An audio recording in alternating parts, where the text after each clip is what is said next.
So friends, पिछली MSME video के बाद एक नई वीडियो एमएसएमई के ऊपर ही, जैसे मैंने आपसे वादा किया था। और इस वीडियो में हम देखेंगे कि माइक्रो और स्मॉल एंटरप्राइजेस की क्या डेफिनेशन है एमएसएमई एक्ट के अंदर, जिससे हम लोगों को अपनी रजिस्ट्रेशन और क्लासिफिकेशन करने में आसानी होगी। माइक्रो एंटरप्राइजेस वो एंटरप्राइजेस हैं जिनकी टर्नओवर 5 करोड़ से कम होती है, सालाना टर्नओवर की बात कर रहे हैं, और जिनकी इन्वेस्टमेंट अपनी प्लांट एंड मशीनरी के अंदर 1 करोड़ से कम है या अप टू 1 करोड़।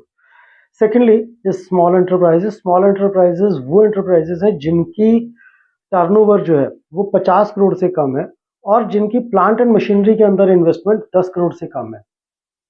तो ये दो चीजें आपको ध्यान रखनी है। और साथ में मैं उम्मीद करता हूं कि पिछली वीडियोस के साथ आपने अपना उद्यम में रजिस्ट्रेशन करा लिया होगा।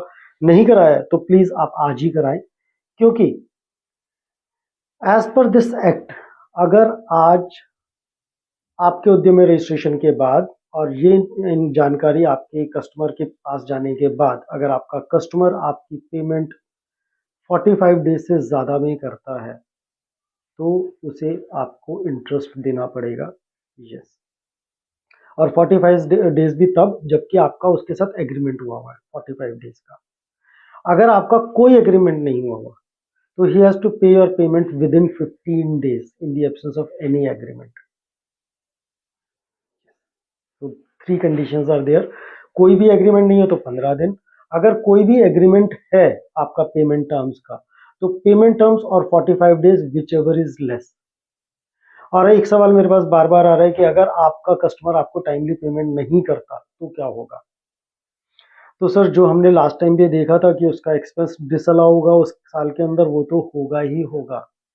More than that, he has to pay you compound interest at the rate of 3 times then prescribed by the bank। जी हाँ, अगर आज बैंक का रेट 8% का है तो आपके वेंडर को आपको 24% इंटरेस्ट देना, और वो भी compound interest. So this is a good news, but the bad news is अगर आप अपने वेंडर्स की पेमेंट लेट करते हैं तो same is applicable to you. तो दोस्तों, बहुत ध्यान से, बहुत सावधानी से एमएसएमई एक्ट के अंदर आप अपना बिजनेस को आगे बढ़ाएं और उसके कैश फ्लो की प्लानिंग उसी तरह से करें। Thank you.